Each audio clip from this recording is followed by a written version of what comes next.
When my wife walked through the door that night, she wasn't the same woman who left just 3 days earlier. Something was off, something I couldn't quite put my finger on, but I never imagined it would end our marriage.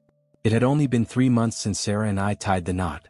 3 months of love, laughter, and building dreams of a lifetime together.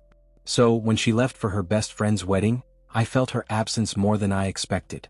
The house was too quiet, meals weren't the same without her, and I counted the hours until she'd be back. I had planned to welcome her with a warm hug and stories about how much I missed her. But when Sarah finally walked through the door late that Sunday night, the woman I'd been longing for didn't feel like the same person. Her usual smile was gone, replaced by a blank, exhausted expression. She barely acknowledged me, brushing past my eager attempts to ask how the weekend had been. "I'm just really tired," she said, dropping her bag on the floor and disappearing into the bedroom. No kiss, no shared laughs about the wedding, nothing. I stood there in the silence, her words echoing in my head. This wasn't like Sarah. She loved to talk, she could turn even the simplest wedding detail into an hour-long story. But that night? Not a word. She went to bed without another glance my way, leaving me standing in the middle of our living room. Something felt off. Days after Sarah returned from her best friend's wedding, she began complaining about feeling unusually tired, saying her body felt heavier than usual. At first, I didn't think much of it. Weddings can be exhausting, especially ones as elaborate as the one she attended. But soon, her complaints became more specific. She mentioned irritation and discomfort, though she didn't explain much beyond that. "Maybe it's the stress of the trip," she said with a shrug, brushing it off as nothing. Over the days that followed, I started noticing other changes. Sarah wasn't her usual self. She seemed distant, avoiding our usual conversations about her weekend. She started dodging intimacy altogether. Every excuse in the book: she was tired, stressed, or just not feeling well. One evening, I brought it up again after dinner. "You've been feeling off for a few days now," I said, keeping my tone light. "Maybe you should see a doctor, just to be safe." Sarah barely looked up from her plate. "I'm fine, Michael.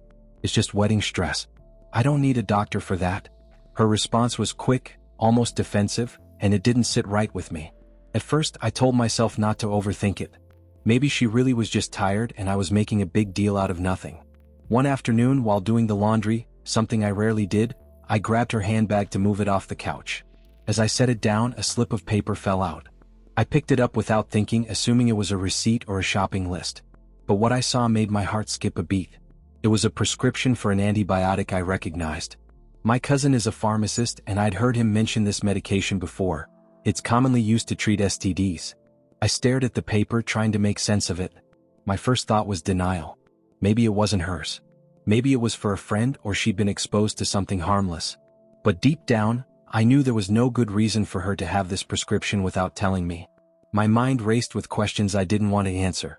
All through the day that followed, I tried to convince myself there could be an innocent explanation, but a nagging voice in the back of my head wouldn't let it go. What if this slip wasn't just some misunderstanding? What if it was exactly what it seemed? I knew I couldn't jump to conclusions without proof. Confronting Sarah right then might have just led to more questions than answers, and honestly, I wasn't ready to hear a lie, or even the truth, without knowing where I stood.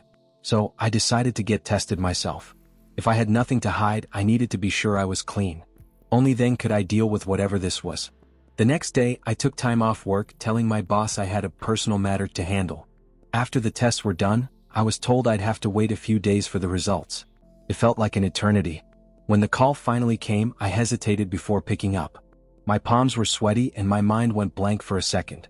Then, the voice on the other end calmly explained that my test results were negative. I didn't have any STDs. I should have felt relieved, right? But all I felt was a cold, sinking feeling in the pit of my stomach.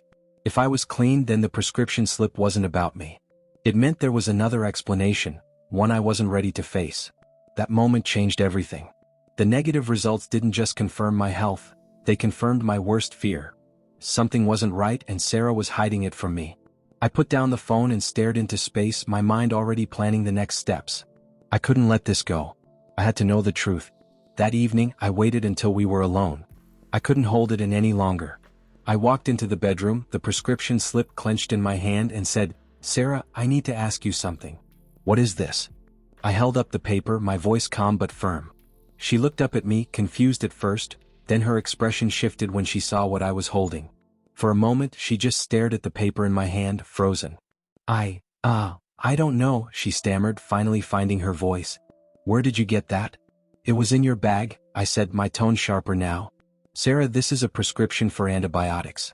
For an STD. What's going on? Her eyes darted around the room as if she was searching for an escape. I don't know how that got there, she blurted out. Maybe one of my friends put it in my bag by mistake. You know how we were all sharing things at the wedding? I raised an eyebrow, struggling to keep my composure. Your friend just accidentally put a prescription for an STD in your bag? Come on, Sarah, do you even hear yourself? Her voice cracked as she begged, Michael, you have to trust me. I don't know anything about this. I swear. Her reaction only made me feel worse. If she was innocent, why was she acting so guilty? And if she wasn't, what did this mean for us? I wanted to believe her, but her words felt hollow and the doubt was eating me alive.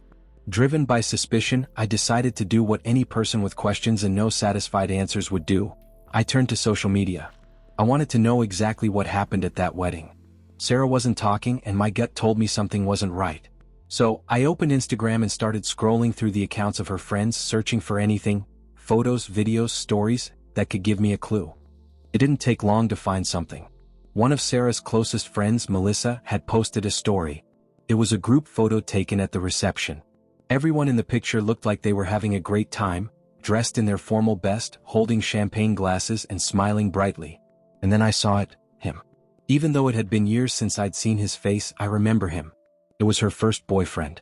She always downplayed their history, saying they ended on good terms and barely stayed in touch. But seeing that he was at that wedding was a red flag. Why hadn't she mentioned he was there? Why was she so quiet after the wedding if everything was so innocent?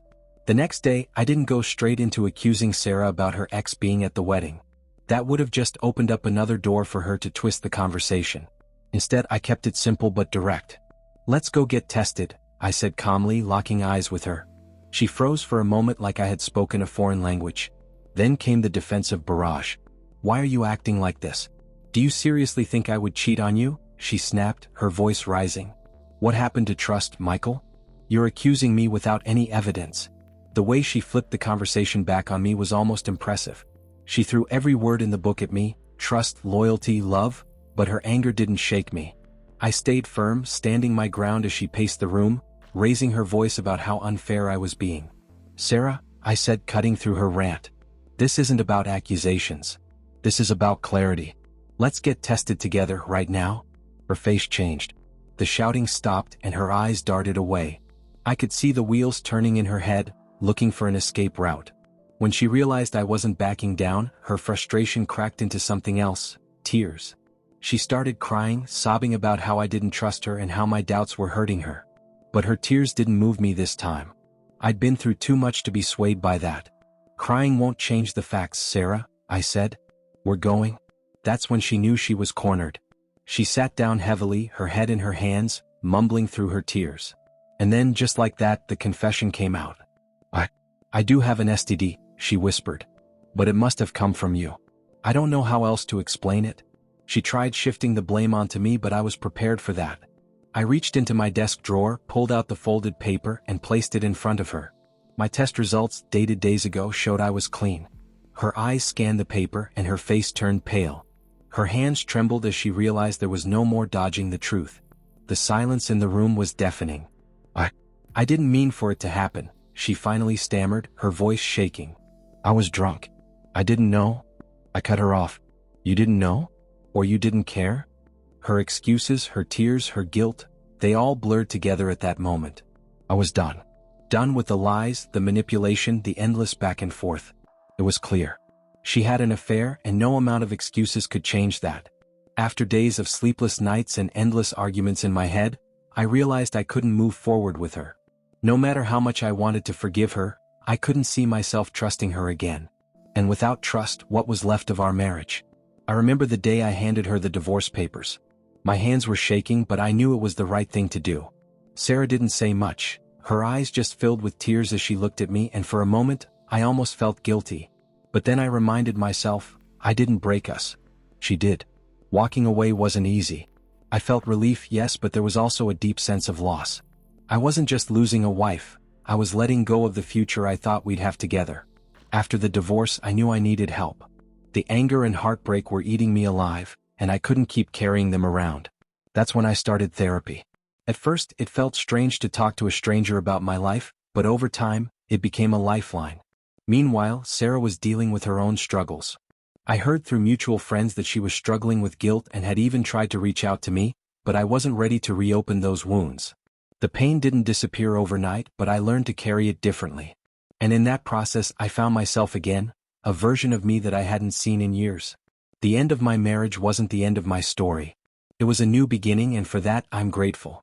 As I close this chapter, I know one thing for sure. No matter how dark things get, there's always a way to rebuild, to grow, and to find hope again.